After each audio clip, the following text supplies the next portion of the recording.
Assalamualaikum warahmatullahi wabarakatuh. Yang terhormat Ibu Dr. Konita Fadia SSI MSI selaku dosen pengamat mata kuliah dari Kimia Lingkungan kelas A serta rekan-rekan sekalian. Pada kesempatan kali ini kami dari kelompok 1 akan memaparkan hasil review dari jurnal yang telah kami lakukan mengenai polutan karbon monoksida di Lagos Nigeria dan juga bagaimana dampaknya terhadap kesehatan lingkungan. Namun sebelum itu perkenalkan kami dari kelompok 1 beranggotakan 7 orang dengan saya sendiri Nikita Firunisa beserta rekan saya ada Dia Salma, kemudian Ardini Nurjana, Nabila Pilaziza, Dimas Ihsan, dan juga Najwa Putri Adisya, serta putri lain Jundati. Untuk selanjutnya bisa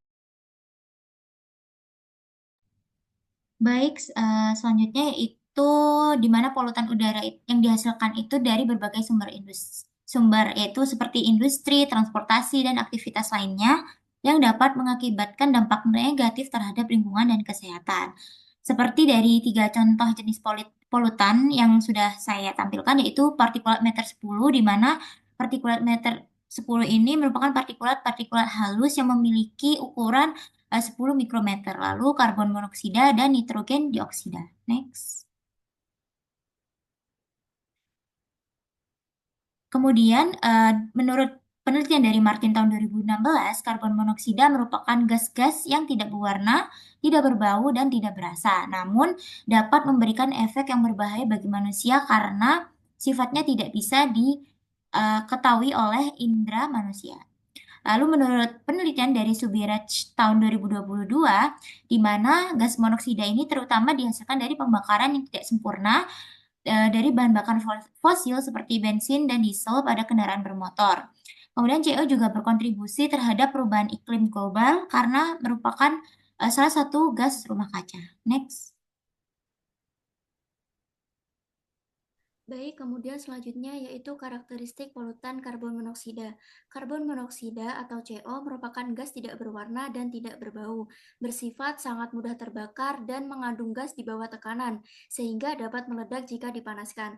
Kemudian karbon monoksida beracun jika terhirup, dapat merusak janin dan menyebabkan kerusakan pada organ, terutama jantung melalui paparan yang berkepanjangan atau berulang. Kemudian adalah sumber gas karbon monoksida. Yang pertama yaitu dari antropogenik, mencakup transportasi seperti kendaraan berbahan bakar bensin, diesel, kapal, dan alat berat, serta kegiatan industri. Kemudian dari sumber alamiah yaitu meliputi kebakaran hutan, termasuk hutan tropis, lahan gambut, dan semak belukar. Aktivitas gunung berapi seperti erupsi dan pelepasan gas vulkanik. Next. Kemudian mekanisme pembentukan gas karbon monoksida. Yang pertama yaitu dari pembakaran tidak sempurna. Hal ini terjadi akibat oksidasi parsial karbon, rasio udara, dan bahan bakar yang tidak optimal, serta kekurangan oksigen dalam proses pembakaran. Kemudian reaksi karbon dengan oksigen yang tidak sempurna. Reaksi ini terjadi yaitu ketika karbon bereaksi dengan oksigen menghasilkan karbon monoksida. Kemudian reaksi metana dengan oksigen. Reaksi metana dengan oksigen melalui radikal bebas. Reaksi yang terjadi yaitu metana akan bereaksi dengan oksigen menghasilkan karbon monoksida dan H2O. Kemudian siklus oksidasi atmosfer. Siklus oksidasi atmosfer juga berpengaruh dalam menghasilkan gas karbon monoksida, di mana metana akan bereaksi dengan 1,5 oksigen menghasilkan CO2 dan H2O. Kemudian metana akan bereaksi dengan setengah oksigen menghasilkan karbon monoksida dan 2H2O. Next. Selanjutnya saya akan menjelaskan terkait parameter karbon monoksida pada udara ambien. Umumnya, parameter karbon monoksida ataupun polutan lainnya pada udara ambien itu diatur melalui peraturan ataupun standar ataupun baku mutu yang diatur oleh pihak berwenang atau berwajib yang ada di suatu negara. Seperti contohnya, kalau di Indonesia ada peraturan pemerintah ataupun peraturan dari Kementerian Lingkungan Hidup. Namun karena studi kasus yang kami ambil adalah studi kasus pada Lagos, Nigeria Barat Daya, yaitu pada lingkup internasional, maka kami menggunakan standar atau baku mutu yang berlaku secara internasional. Yang kami pilih adalah WHO Global Air Quality Guidelines atau WHO AQG 2021. WHO AQG 2021 merupakan rekomendasi yang di yang ditulis oleh WHO bersama dengan praktisi, peneliti, dan reviewer dari puluhan negara yang mana baku mutu udara ambien yang disusun oleh WHO AQG 2021 ini disusun berdasarkan dampak kesehatan yang terjadi terhadap polutan-polutan yang ada di udara ambien. Polutan yang diatur pada AQG 2021 ini adalah particulate matter, PM25 dan PM10, lalu ozon, nitrogen dioksida, sulfur dioksida, dan karbon monoksida. Untuk karbon monoksida itu sendiri, nilai yang disarankan pada oleh WHO AQG 2021 pada udara ambien adalah sebesar 4 mg per meter kubik atau dikonversi menjadi 3,49 ppm. Untuk waktu pengukuran yang lebih rendah lagi, seperti 8 jam, adalah sebesar 10 mg per meter kubik dikonversi menjadi 8,73 ppm, lalu 1 jam sebesar 35 mg per meter kubik dengan konsentrasi dikonversi menjadi 30,5 ppm, dan 15 menit sebesar 100 mg per meter kubik dikonversi menjadi 87,29 ppm. Next.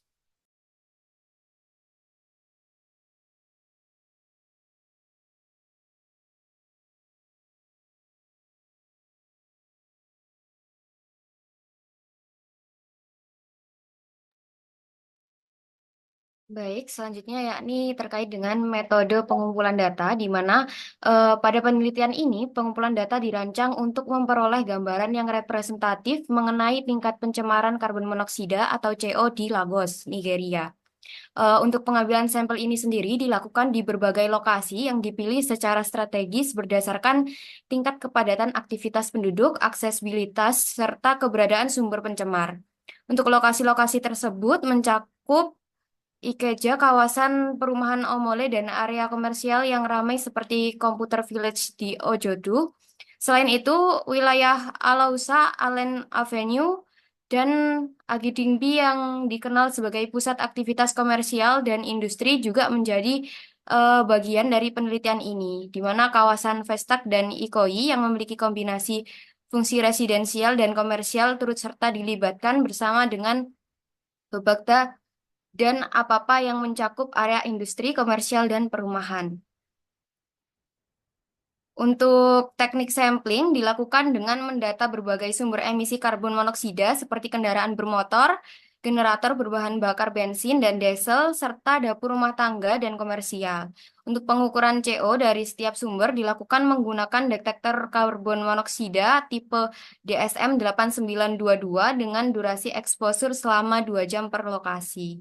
Kemudian untuk memastikan jumlah sampel yang memadai, penelitian ini menargetkan pengambilan data dari sejumlah sumber, yakni 10 mobil, 9 truk, dan 6 sepeda motor, 5 genset rumah tangga berbahan bakar bensin, kemudian 5 genset diesel, 3 dapur rumah tangga, 2 dapur rumah makan, 3 area komersial, 3 area perumahan, serta 2 area memasak menggunakan kayu bakar.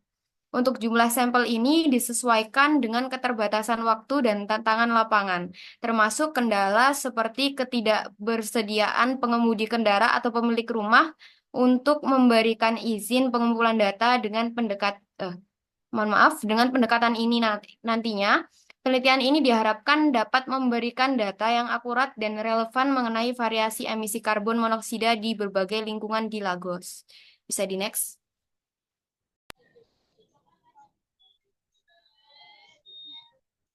Baik, selanjutnya yaitu pembahasan mengenai detektor CO portable. Detektor karbon monoksida atau CO portable ini merupakan perangkat elektronik yang digunakan untuk mendeteksi keberadaan gas karbon monoksida di udara dalam berbagai lingkungan, seperti pada rumah, kendaraan, ataupun area kerja. Detektor CO ini digunakan untuk mendeteksi keberadaan gas CO di udara melalui sensor. Nah, sensor ini nantinya akan menghasilkan arus listrik yang dapat diukur saat terjadi reaksi kimia akibat keberadaan gas. Pada penelitian ini menggunakan detektor CO portable, di mana durasi exposure untuk pengukuran ini yaitu 2 jam per lokasi. Boleh Dina? Selanjutnya yaitu prosedur dalam pengukuran sampel menggunakan detektor CO portable. Pertama-tama yaitu dilakukan penghidupan detektor ini di area yang ingin diuji. Lalu dilakukan pengukuran pada sampel yang diambil dari berbagai sumber emisi karbon monoksida. Lalu diletakkan alat detektor CO portable ini di tempat di mana konsentrasi gas CO ini dicurigai tinggi. di mana gas CO di udara memasuki sensor melalui membran permeable gas. Selanjutnya yaitu diperhatikan nilai yang ditampilkan pada layar, di mana CO bereaksi dengan elektroda dalam sensor sehingga menghasilkan arus listrik. Besar arus ini sebanding dengan konsentrasi CO yang terdeteksi. Sensor akan mendeteksi konsentrasi CO berdasarkan perubahan sifat fisik ataupun kimia pada gas. Nah, sinyal listrik yang dihasilkan dikalibrasi secara berkala dan ubah menjadi angka konsentrasi CO, biasanya menggunakan konsentrasi ppm. Selanjutnya yaitu dilakukan nilai rata-rata dari berbagai jenis sumber lalu dihitung untuk perbandingan pada setiap lokasi. Sehingga didapatkan data nilai pengukuran yang dirangkum dalam bentuk grafik dari berbagai sumber emisi CO di berbagai lokasi.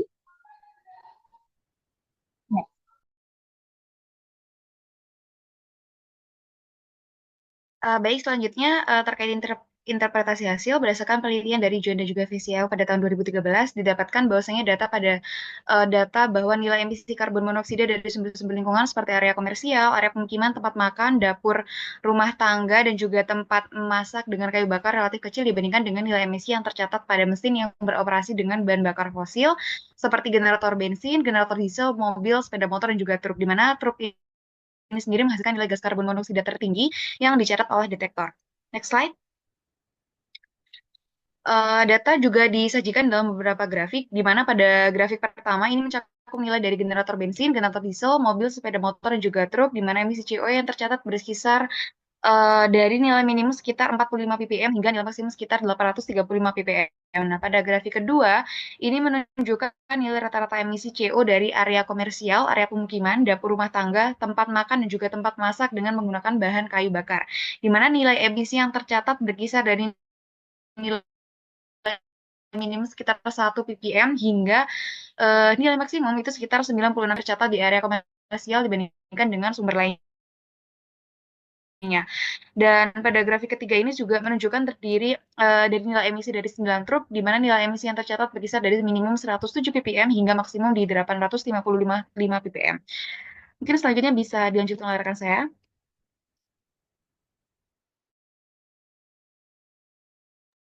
Baik, untuk selanjutnya adalah dampak polutan CO terhadap kesehatan, di mana CO dapat membentuk karboksihemoglobin atau COHB yang menghambat transport oksigen.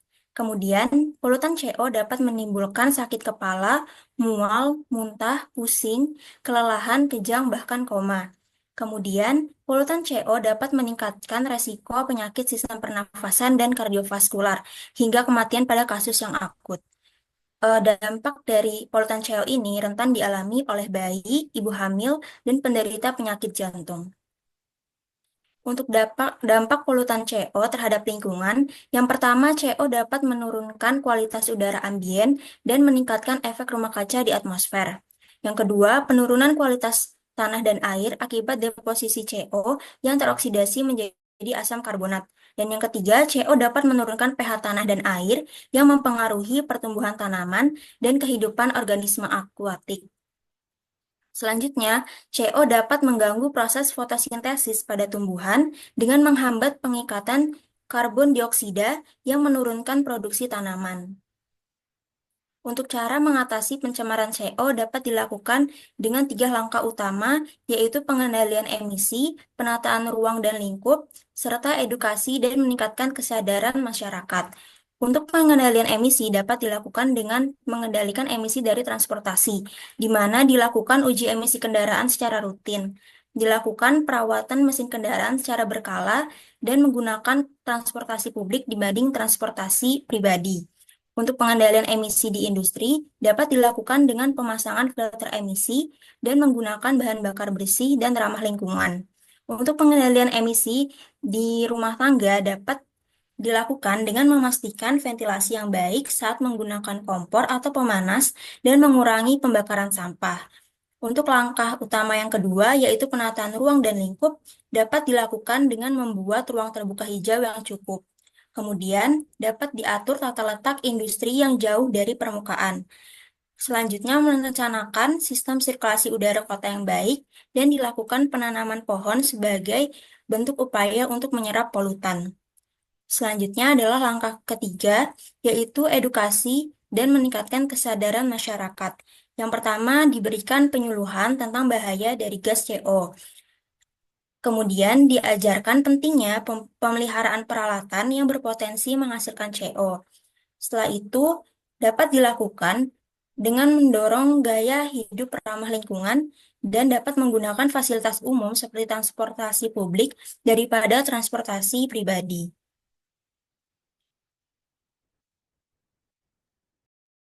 Baik, kesimpulan dari presentasi kali ini di mana area komersil dan pemukiman memiliki tingkat emisi karbon monoksida yang relatif rendah dan masih dalam batas aman.